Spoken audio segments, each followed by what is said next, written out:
Well, thanks very much.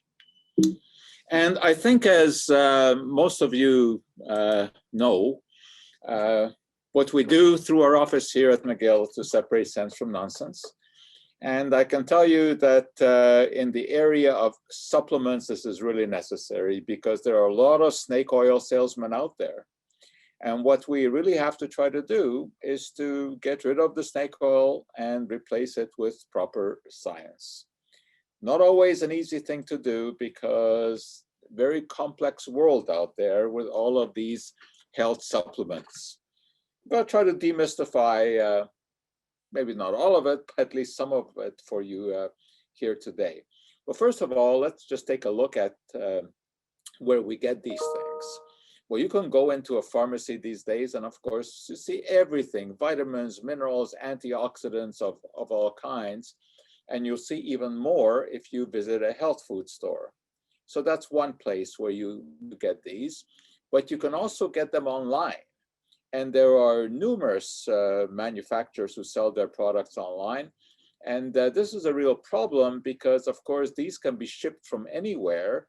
So you can get supplements that are not legal in a country from another country where they may be legal, and you can just have them shipped in. Or you can even buy stuff that is not legal anywhere.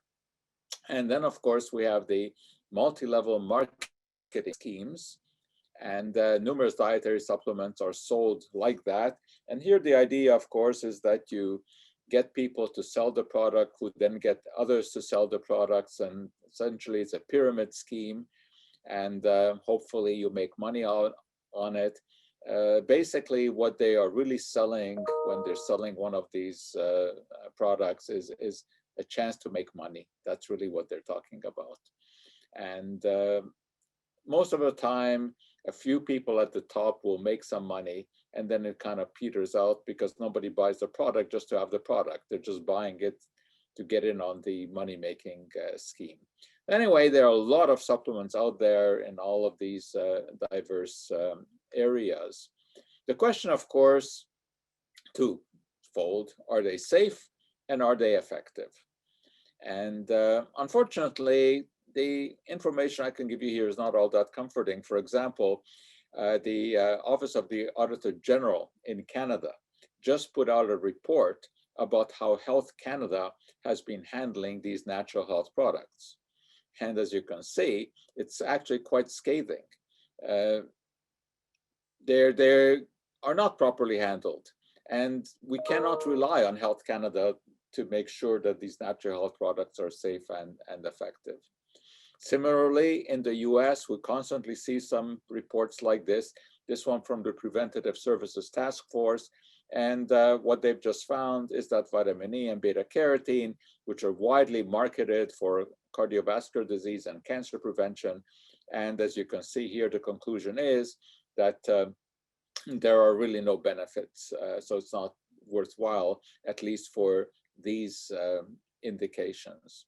So this is a very, very murky area, and we're going to try to unravel it. So we're going to go to the movies. Yep, we are going to the movies. One of my all-time favorites is The Good, the Bad, and the Ugly. Indeed, it was the first movie that really popularized Clint Eastwood. And it's about three gunfighters, and of course they are referred to as the good, the bad, and the ugly. And the good isn't all that good, the bad is pretty bad, and the ugly is pretty bad too. So anyway, we're going to take a look at dietary supplements with this vision in mind. Let's start with the really ugly ones. These are the ones that have no benefit and make outlandish claims. And we'll start with this one. This is ludicrous. When I first came across this recently, I thought this was a joke, but it isn't. Now, you know that there is a history of using silver as an antibacterial agent, and there is indeed something to that. There are silver-based creams that can be used on burns, etc. Then there's the gimmickry of colloidal silver that people take as an oral supplement, supposed to do all kinds of good. The only thing it can do is color you permanently, color the skin permanently. Now with this one here, beyond silver, structural silver, this is absolute nonsense. And even the claims that they make, it really doesn't tell you very much. Beyond silver provides ideal access to silver's benefits. Well, what benefits are you talking about? Quantum leap. As soon as you see anything like that, quantum leap, your alarm should be raised. And you can see here that the claims really don't really say anything. It provides support to athletes, travelers, and to all members of family within daily life. What does that mean? It's a nonsensical statement. The only thing I can tell you is that the amount of silver in here, 15 parts per million, is totally insignificant in any way. But at least it is not going to harm you. But look at some of the ridiculous claims that are made. So I blew up one of these so that we can read it together. Germicidal resonant frequency. Silver's natural resonant frequency. There's no such thing as silver having a frequency. It's not a musical instrument. It's not something that radiates anything. So it says, similar to ultraviolet radiation, a narrow wavelength destroys the membranes of pathogens and damages their DNA beyond repair. These are random words that are just put together. And then in the advertising are random pictures, totally meaningless diagrams. Something here shows a virus containing abnormal DNA, whatever that may be, and without silver, that abnormal DNA infects cells, but if you have silver, then it doesn't. I mean, there's absolutely nothing here. These are totally meaningless diagrams, and then they show you a totally meaningless picture about what silver may do to bacteria. We have no idea what we're looking at here. So anyway, this really is ugly because it has no science behind it. There's just nothing to this. But desperate people will do desperate things, such as buy this nonsensical silver product. Also in the ugly category is miracle mineral solution. And this is even uglier than the silver because not only doesn't do anything, but it can be potentially dangerous. Miracle mineral solution actually is two solutions that you have to mix together: sodium chloride and citric acid, and widely available on the internet. When you mix these two together, they form chlorine dioxide. Chlorine dioxide is a bleach. You can purchase chlorine dioxide releasing substances, and you can see the warnings on there because indeed it is a potent bleach. And it may be that this is where Trump got the idea, his original nonsense about using bleach internally against COVID, which of course was just a scandalous thing to say. And unfortunately, the doctors just sat by in silence while Trump was uttering these banalities. Anyway, this is probably where he got the idea. Anyway, chlorine dioxide is dangerous. You do not want this in your body. So this really is ugly. And when it is being promoted to fight COVID, of course, it's even uglier because there you're promoting it to fight a real disease for which it will do nothing. And as you can see here, there are people who have been arrested for selling such fake COVID cures. So there are a lot of these ugly supplements out there. Here is another aspect of the ugliness, is that you don't really know what you are getting in many of these dietary supplements, because they may in fact contain unapproved ingredients, which sometimes can be prescription drugs. In this particular study, what they discovered was that an over-the-counter dietary supplement that was supposed to improve cognitive health actually contained a variety of prescription drugs. Now, this is not something that you want to play around with, because these prescription drugs may have profiles, including some safety issues. And liver injury, for example, we have seen an increasing number of cases of liver injury as these various kind of herbal supplements have become more and more popular. And as the population is aging, more and more people are looking for cognitive help. And they're looking for all kinds of supplements that are going to improve memory, etc. We'll have a lot more to say about those a little bit later. But including prescription drugs in these over-the-counter dietary supplements, of course, is not the right thing to do. It does put customers at risk. Now, here's another way that there may be a risk that people don't realize, that these substances that are sold as dietary supplements have not gone through any kind of approval process. Let's take a look at this example, because this is a relatively novel business. Tianeptine. Now, this is a substance that in some countries in Europe is actually sold as a prescription drug. And does really have certain indications. It was an interesting discovery. The molecular structure of tianeptine is very similar to amitriptyline, which is an antidepressant. And it is a general procedure in research that when you have a substance that works and you know its molecular structure, you look for other substances with similar molecular structures, hoping to find something that works even better. So anyway, in Europe, it is approved for depression, for anxiety, for pain, and for cognitive disorder. And it is also an opiate agonist, which means it acts like morphine. It can be a painkiller. Obviously, anything that acts like morphine, you want to be very, very careful with. This is why in Europe, this is sold as a prescription drug. However, it is available on the internet. You can buy it. Maybe produced by some offshore company, and they are marketing it as a way to scratch that opioid itch without getting caught. So basically what they're saying here is that if you are an opium addict, this is one way that you can get your hands on a supply. And indeed, you can. You can buy this on the internet. Is it safe? No. There are all kinds of documents today attesting to the potential risk by using this particular product. Here's just one interesting case, a letter to the editor in a scientific journal, where a gentleman was using this because he found that it was a very good painkiller for him, but then he overdosed on it and ended up in the hospital. So here is something that essentially behaves like a potent opioid, and yet you can purchase it online. This is something, of course, that should never be allowed to happen, but you can't control the internet.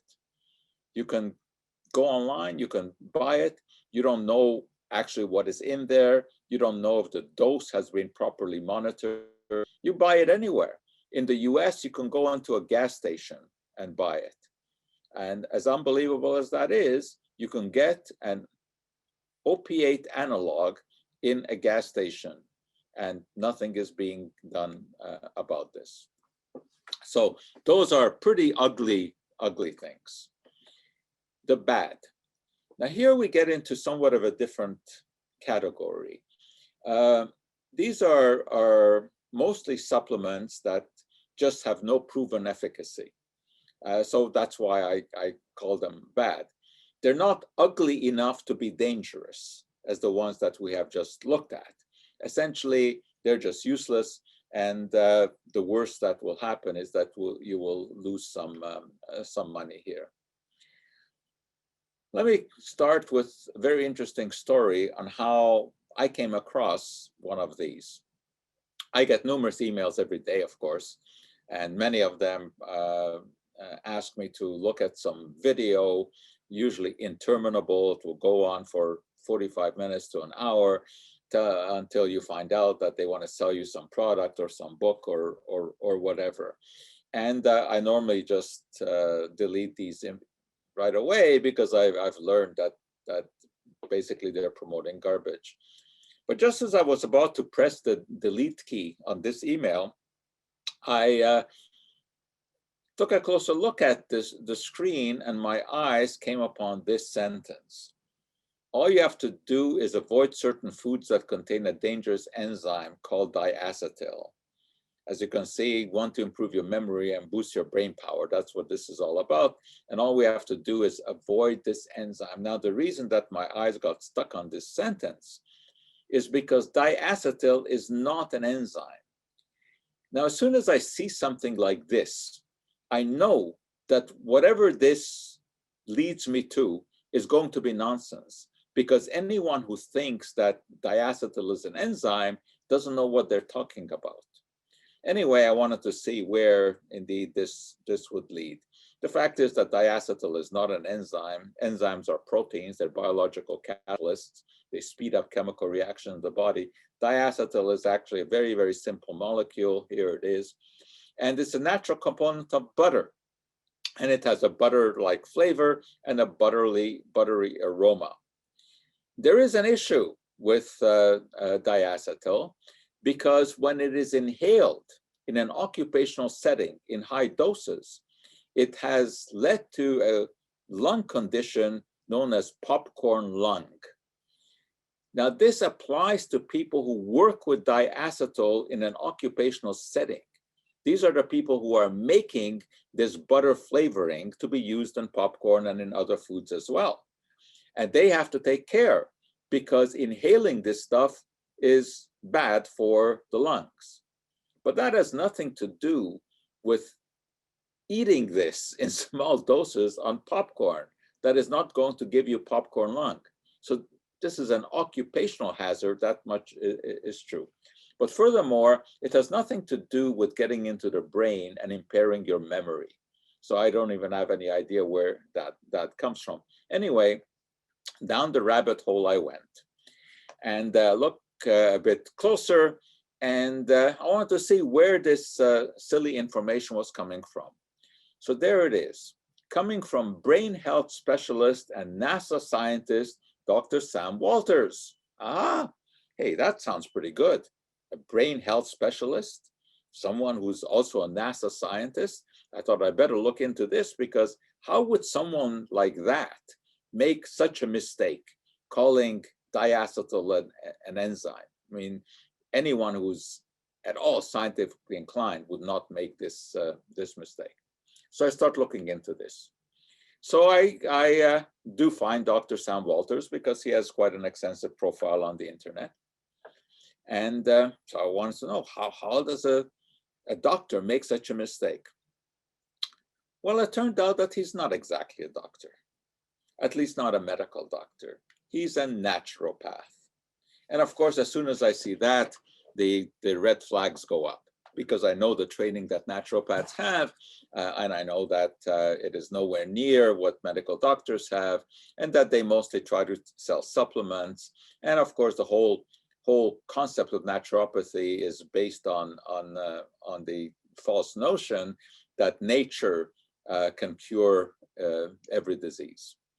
So anyways, I did start listening to the video. I just wanted to see where this was gonna go. And of course, it turns out that he's selling supplements. And here's one of them, Stem Cell Renew. Well, I won't even bother going into the nonsense of renewing stem cells. I mean, this is just, you cannot do that. Stem cells, of course, are very important cells, because eventually they can develop into any kind of cell in the body, but you cannot renew stem cells. I mean, this is just a total nonsense. So where does this come from?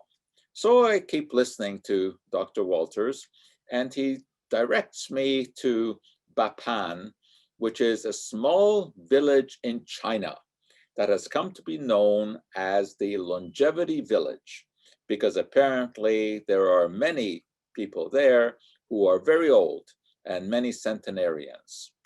And Walters tells us this, that there are all kinds of people living to an amazing age in this town in China. And why? Because those villagers take 200 milligrams of a special herbal extract per day. This is total fancy.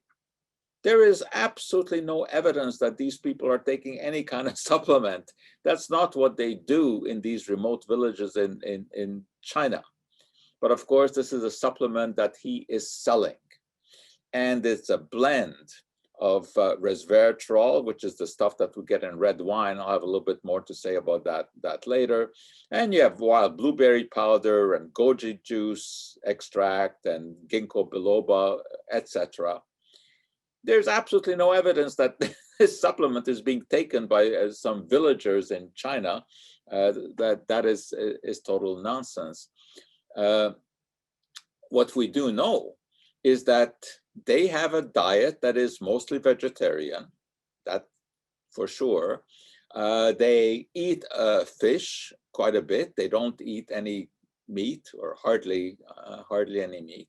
So they have a mostly plant-based diet. They are very, very active, far more active than the average North American. And they smile a lot.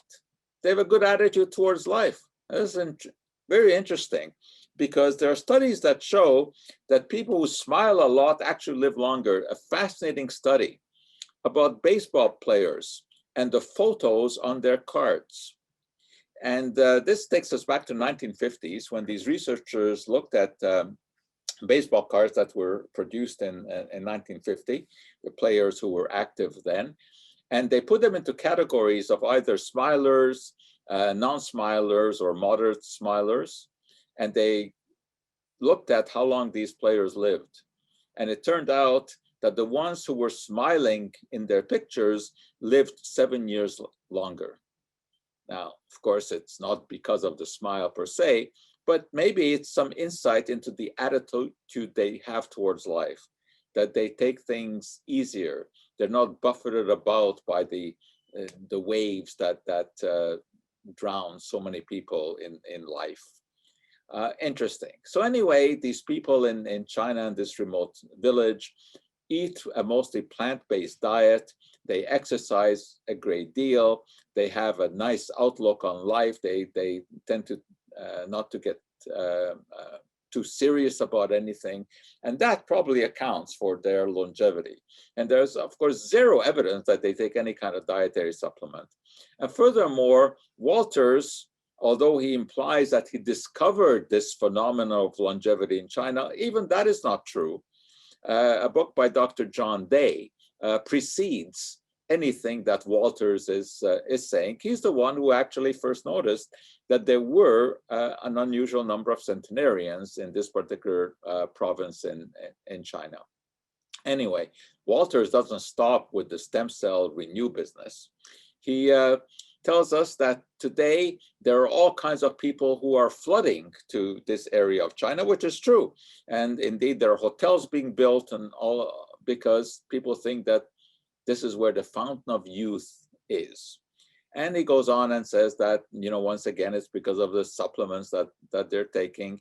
And he says that there are other herbal supplements here that can lead to longevity as well.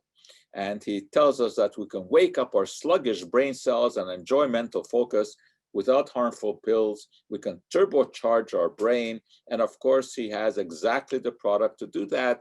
It's called Youthful Brain.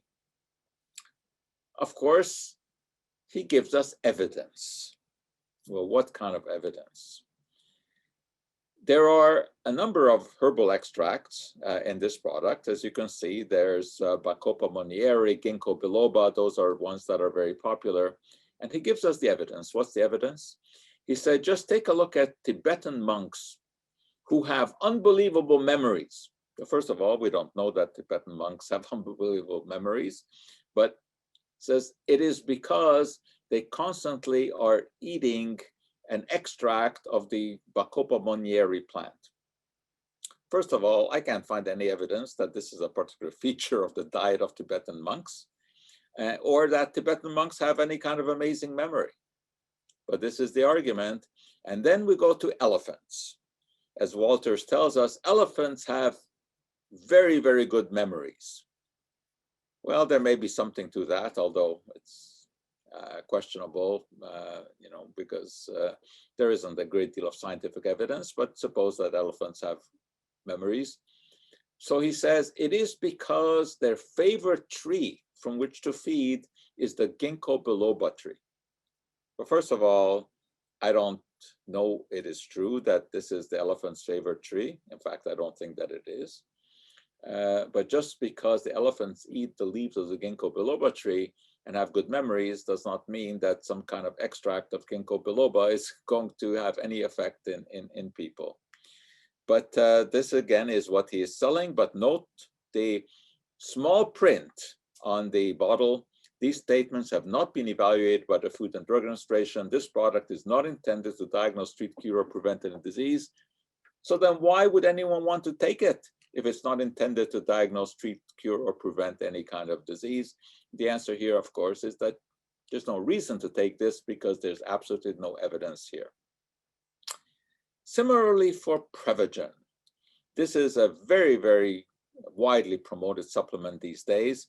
If you watch television at night, particularly CNN, you'll see endless commercials for Prevagen, which is supposed to improve memory. And once again, I point out that in the ads for Prevagen, you have the same statement that this has not been investigated by FDA and that it is in fact illegal to promote this as a product that will diagnose, treat, cure, or prevent any disease, yet that is exactly what they do.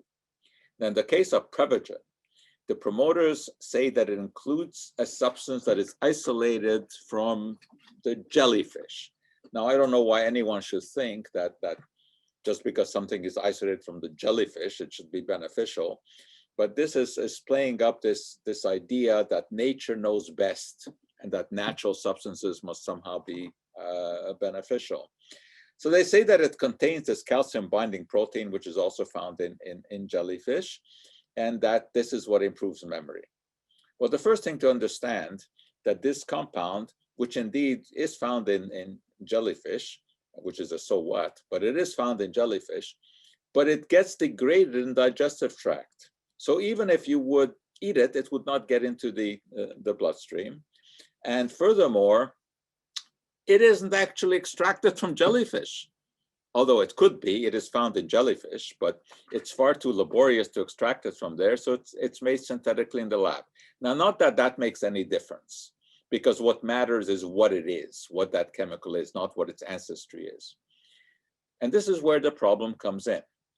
Now, they say that they have evidence, and this is the paper that they quote, Effects of a Supplement Containing Apoaquarin on Verbal Learning in Older Adults in the Community. This is the single paper that is constantly being quoted by the promoters of Prevagen.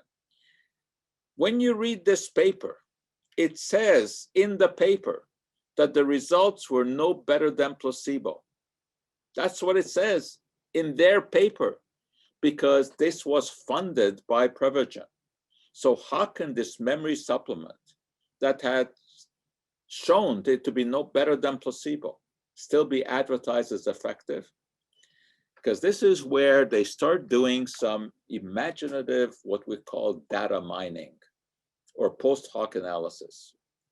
You take a look at your data and you see whether or not you can suck something out of it that you can show to be beneficial. So what they looked at was some subgroups. They looked at younger people, older people, males, females, who were in this trial. And they did find one particular group in which there was some evidence of benefit. That's what they focus in on, forgetting the more than 27 other subgroups that showed no significant effect at all. Because of the lack of evidence, the Federal Trade Commission in the US has gone after the marketers of Prevagen for making deceptive claims about their product, and it went to court.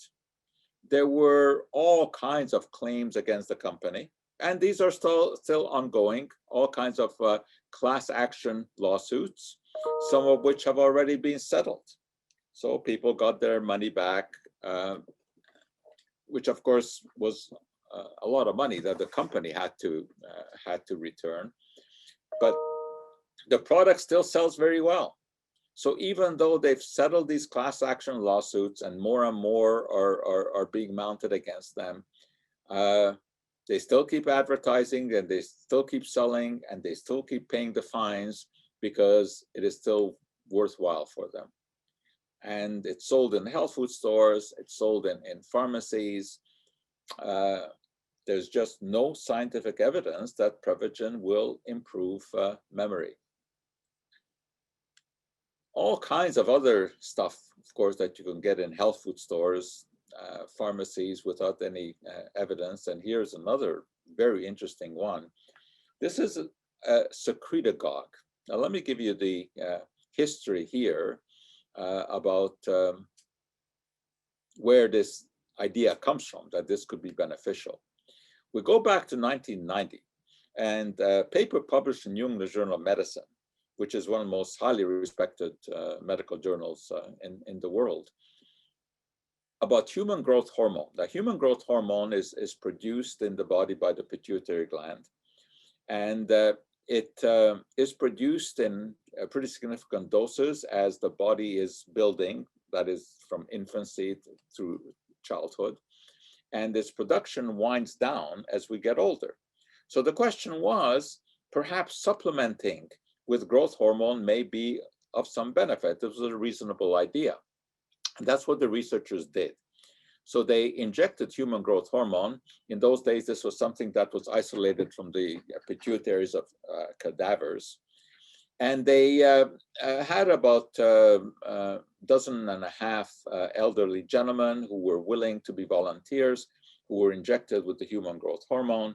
And surprisingly, perhaps, there were some benefits that were noted. Men in their 80s showed some improvement in muscle mass and lean tissue mass, decreased fatty tissue, increase in skin thickness, increase in the density of bone in the lower back, all of these good things. And as you might imagine, the press got a hold of this, and all of a sudden this became a miracle product. The only problem was that it was extremely expensive because you had to extract it from cadavers, and there were side effects. The author of the paper eventually had to write a letter to the journal saying that they, in fact, had stopped this study after 6 months because of the side effects that were being noted. Of course, that's not something that the media was very much interested in. By this time, the story had been basically bypassed. And people were still trying to get the human growth hormone. But if they were getting real human growth hormone, they had to pay a lot of money for it, because in the study, it cost $17,000 for every subject in that 6-month trial. So the truth was that there were a lot of scam operators who were selling what they said was human growth hormone, which actually wasn't, because they couldn't possibly be producing it for the money that they were charging. Enter the secretagogues. So here's the interesting game that they played. They said human growth hormone is a protein, which is true. Proteins are made of amino acids joined together, which is true. The body makes this hormone from the amino acids, which are provided by the diet, which is true. So what they claim is that the secretagogue contains the mix of amino acids that are needed to make this protein. Well, that is true, except that the problem is not having enough of the raw material. Goodness knows we eat enough protein in North America. We have plenty of amino acids from which to synthesize the human growth hormone. The problem is that as we get older, the body no longer carries out this function. The enzymes that are needed to do this are no longer functional. So what they are selling here is a mix of amino acids, which are indeed found in human growth hormone, but that doesn't mean the body is going to use these to make human growth hormone. If I give you an analogy, if I took a bunch of Lego bricks, blocks of all kinds, and put them on a table and waited until they would assemble themselves into some recognizable piece, I think we would have a very long wait, right? you would need the human hand in order to do this. So just having the raw materials is not enough. The claims that are being made for these secretagogues essentially amount to quackery. Now, as you know, I'm interested in quackery. I'm interested in the people who make false, unverifiable statements without any documentation. I like to look into these things. I enjoy looking into quacks. And of course, I also enjoy looking at molecules such as DNA. And sometimes these go together. Let me give you an example here. These are the chromosomes that we have in our cells, which are just coiled DNA. And DNA, of course, is the molecule that tells the body exactly what to do. It's a so-called blueprint of life. Anyway, we're not going to get into that now, but the very ends of these chromosomes are the so-called telomeres. And those are just coils of DNA. And very often the analogy that is used is to the aglets on the shoelace. That's a little plastic cap on shoelace. And you know, when that breaks, then the shoelace, the fabric begins to unravel. Now, the same thing can be said for the ends of the DNA, the telomeres. When they no longer function properly, and that happens when a cell keeps dividing, and with each division, there's a little bit of damage to the telomeres. Eventually, those telomeres shorten and the cell stops dividing. This is not a good thing. This is what leads to aging. This is what can lead to memory problems, and that's real science. In fact, it's such real science that a Nobel Prize has been awarded for research into what telomeres are and what they do, including Josh Sostak, who is a McGill graduate. So in any case, the science of telomeres is real. And it is true that when these telomeres get short at the end of the chromosomes, that can lead to problems. The cells don't divide properly, and that means aging issues, etc. Now, of course, the supplement manufacturers jump on this with claims that they have come up with products that will prevent those telomeres from being degraded. It sounds very good. And here's such a product, rejuvenation through telomerase activation. Now, telomerase is an enzyme that builds the telomeres. So if you really had some way to increase the activity of those enzymes, that would be great, because then you would really be preventing the telomeres from breaking down. Now, the claim here is that they've been able to isolate something from a plant, from an herb, the astragalus plant, that they say has this activity. The only problem is that there is no evidence. This is hearsay. There is a compound in there, cycloestrogenol, which has been studied. And there are some possible indications here in laboratory studies that this may have some beneficial effect, but nobody has shown that this can prevent telomeres from being degraded. And yet they claim the first and only supplement clinically proven to add length to your telomeres. Well, I can't find any evidence that this has been clinically proven. It's easy to say something like that, and they get away with it. Well, they don't always get away with it, as you can see. In this case, the Federal Trade Commission once again got after them, and they were barred from making these false and unsupported health claims, and they ended up paying a fine. But very often, it is worthwhile for them to pay the fine, because sales are so extensive that they make enough money, so they can pay off the fine and still keep making the false claims. And the FTC comes after them, they pay again, and on and on it goes. And eventually, of course, they cave in and they put on the disclaimer. But the disclaimers really don't do much, because they also insinuate that they are putting that disclaimer on because the FTC and the FDA make them put these disclaimers on there, and sometimes they even stretch this argument further, saying that the reason that the FDA and FTC make them put these disclaimers on there is because they are trying to protect the profits of big pharma. And because these so-called natural products cannot be patented, big pharma is not interested in them, and they want to sweep them under the carpet so they can keep selling their expensive but ineffective drugs. And unfortunately, some people buy into this argument.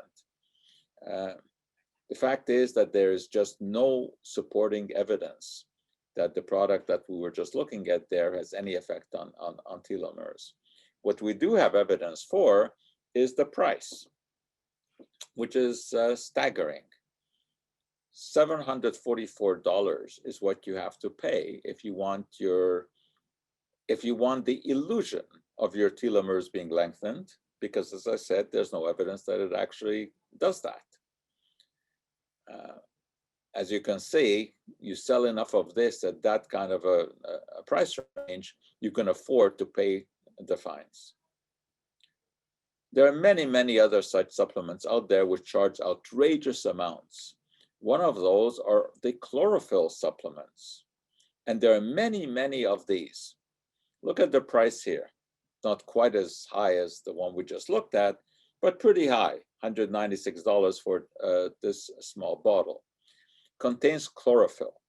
And they will tell you in the accompanying literature that chlorophyll is perhaps the most important molecule in the world, because without chlorophyll, there would be no life. That is actually true. Chlorophyll is the molecule that all plants use to photosynthesize. This is the molecule that captures the energy of the sun and allows all of the chemistry to take place in the leaf of a plant. Now, without plants, of course, there would be no life, because all of our food somehow comes from plants, either by directly eating them or eating the animals that have eaten the plants. So it is absolutely true that chlorophyll is essential to life. But we are not plants. We do not photosynthesize. We have no requirement for chlorophyll. But look at the inventive advertising. They tell you at the bottom here that it is chemically similar to hemoglobin. Well, yes, it is chemically similar to hemoglobin, and hemoglobin, of course, is very important for carrying oxygen around the body. And therefore, the inference here, of course, they don't directly make that claim, is that this will enhance oxygen transport in the body. While the chlorophyll molecule is chemically similar to hemoglobin, it is not identical. It has a magnesium ion in the middle, not an iron ion. And in hemoglobin, it is the iron that is critical. It is the iron to which the oxygen binds. So chlorophyll has no value for humans. We're not plants. We do not photosynthesize.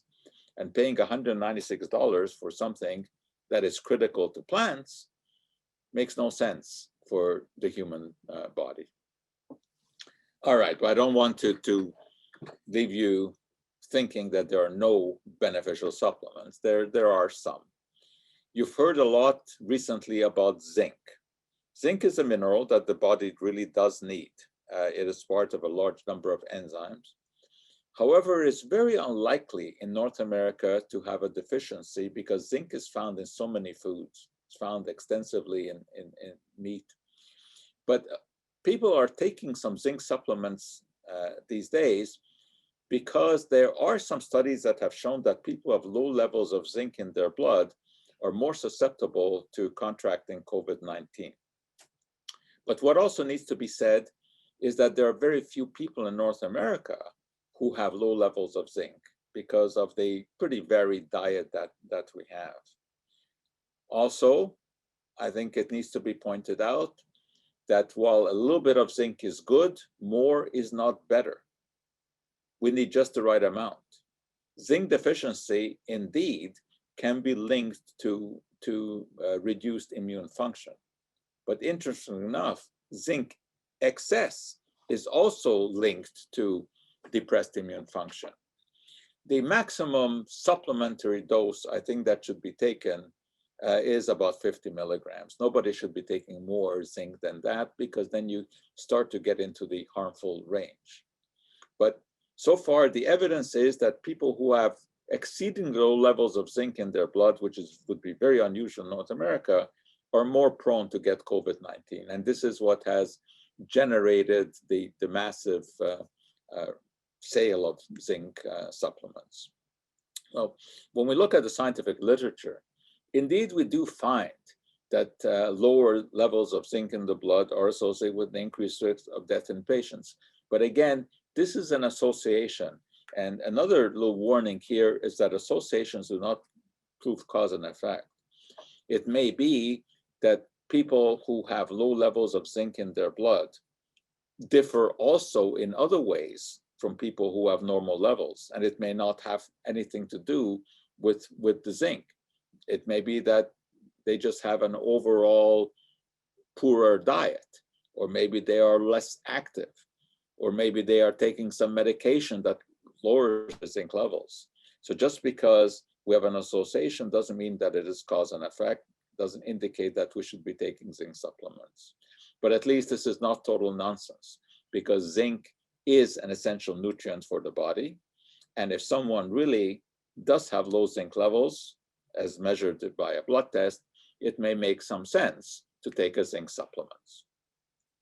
And then there's vitamin D, which is the vitamin, of course, that has garnered the most publicity, because once again, we do have some evidence that there's a role for it to be played in the context of COVID-19. For example, this study looked at 489 patients who had their blood drawn and who had vitamin D levels measured. And this had nothing at all to do with COVID. They were being looked after for other health issues, and their blood was taken and vitamin D levels were measured. And then eventually, as COVID-19 set in, some of these people obviously contracted the disease. And it turns out the relative risk among those who tested positive was 1.7 times greater than people who had proper vitamin D status. So basically the suggestion here was that people who had low levels of vitamin D in their blood were more likely to get COVID. And there may be something to this, because vitamin D, of course, is a very important role player in immune activity. It is a safe nutrient to take. I think anyone taking 1,000 to 2,000 units of vitamin D a day has nothing to worry about. And it may be a wise thing to do, especially here in our climate in North America, especially in the winter when we don't get the sunshine. And vitamin D, although it's called the sunshine vitamin, of course, is not contained in sunshine. It's the sunshine that triggers its production in the skin. But if we're not exposed to the sun, then we don't get vitamin D. And vitamin D has important features in health. So we want to have good levels of vitamin D. And I think taking 1,000 to 2,000 units a day is certainly not a problem. There's no risk, and it might do some good. So I would put this into the good category. Of course, there are people who overhype this, such as Joe Mercola, who's the biggest scam artist on the internet. He's a former osteopathic physician, although he hasn't practiced for a decade.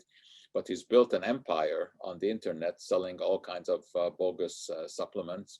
And right now, COVID treatments, he sells zinc, he sells vitamin D and numerous other things, claiming that these are treatments for COVID. Now, as I said, there may be some argument for making sure that you have adequate levels of zinc and vitamin D to try to prevent disease, but to claim that these are treatments, that's a completely different story. Anyway, the FDA has gotten after him, given him warnings, but again, he pays the fine and everything goes on. He sells, of course, all kinds of dietary supplements. And his are said to be better than anyone else's. It's also, interesting to see this battle between the supplement manufacturers, each one claiming that the others are fraudulent, that they have the best product. In this case, it's organic astaxanthin, which is a kind of carotene.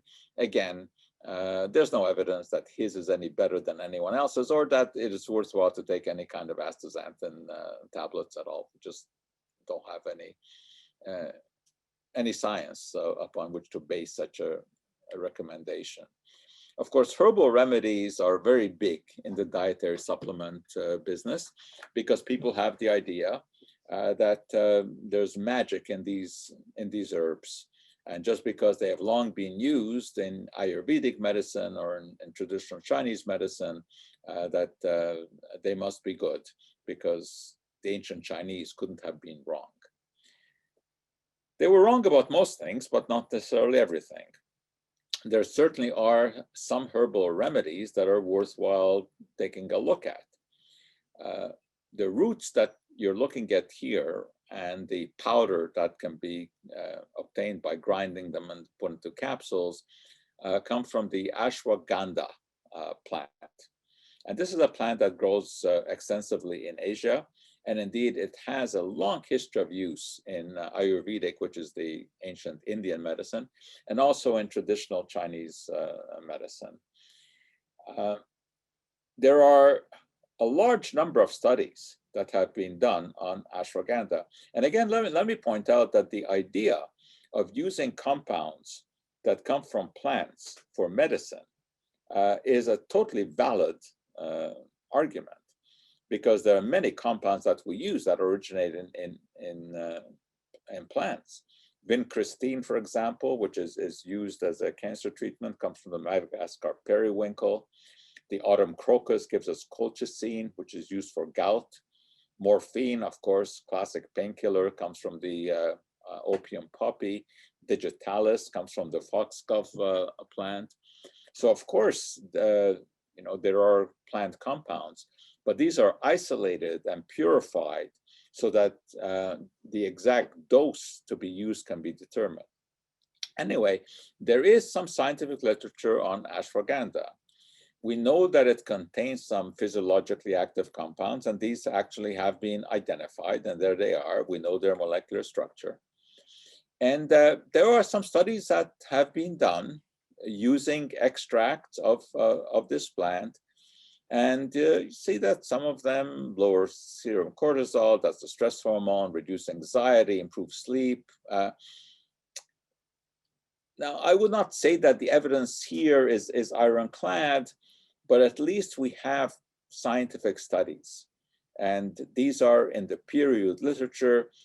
Here's one, for example, ashwagandha aqueous root extract was beneficial in reducing stress and anxiety. Here's another one, extract improving sexual function in women. Of course, the problem here is that there are many, many different ways of preparing these extracts and standardizing it. Standardization is a real problem. What ideally we would want to do is to isolate the active ingredient as a single compound and then use that in a prescribed dose.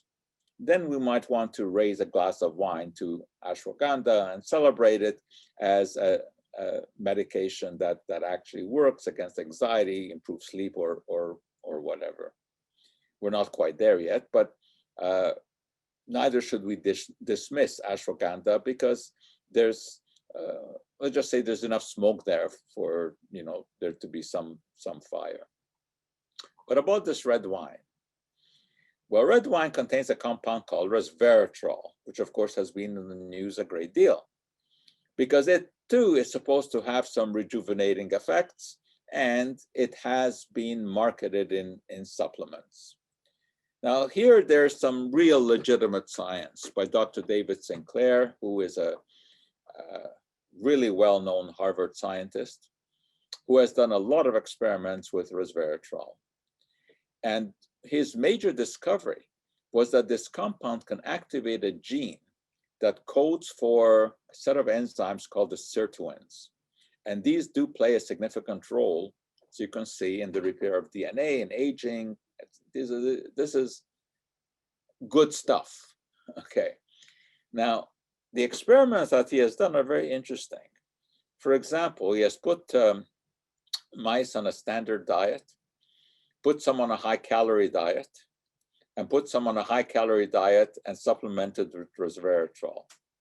Well, it turns out that the physiology and the life expectancy of the fat mice that were supplemented with resveratrol was the same as of the mice on a standard diet, whereas the ones on a high-calorie diet had reduced life expectancy. So the resveratrol was actually able to slow down the aging process. That's interesting. And that study, of course, has been widely reported by the press. What has not been widely reported was the amount of resveratrol used in these studies was equivalent to the resveratrol found in about 100 bottles of red wine. No one is going to drink that and think that that is going to prevent them from aging. So the question is, what about taking resveratrol supplements? Because you could take the amount that is found in 100 bottles of wine and synthesize it. It's a relatively easy molecule to synthesize or to isolate from some plant sources, put them into a capsule. The problem here is that resveratrol is very, very poorly soluble, so it's hard to get into the bloodstream, which means that it's not really bioavailable. And then there's also the issue that it may have estrogenic effects. It's chemically very similar to diethylstilbestrol, which is the estrogenic compound that caused problems when it was taken by women who were trying to get pregnant and were having a difficulty. Anyway, that story goes back about 25 years, diethylstilbestrol. But resveratrol has some chemical similarity there. So we need some more research here. However, there's another way to get to the sirtuin story. Sirtuins, which are these enzymes that really are linked with reduced aging, they, in order to function, need a coenzyme, which is nicotinamide adenine dinucleotide.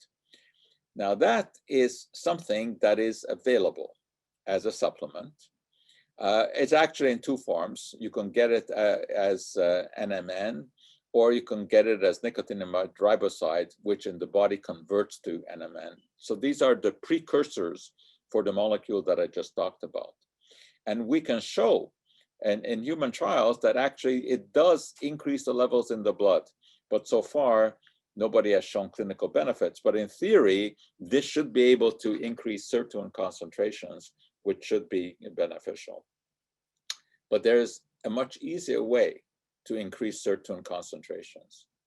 And that is, believe it or not, with just eating less, a low-calorie diet. We know that people who have low-calorie diet live longer. This may be the best kind of non-supplement I can tell you about, because there is really hard evidence for this, that cutting back on total calories is what increases longevity. So anyway, there you have a look at some of the supplements that are out there and how careful one has to be about making a decision. But none of these are miraculous. None of them are going to have any really significant effect. I don't think that physicians have to worry that these vitamins or the supplements are somehow going to eliminate the need for physicians. Anyway, we do have lots of more information about this kind of stuff on our website, which is mcgill.ca/OSS. We also have a YouTube channel.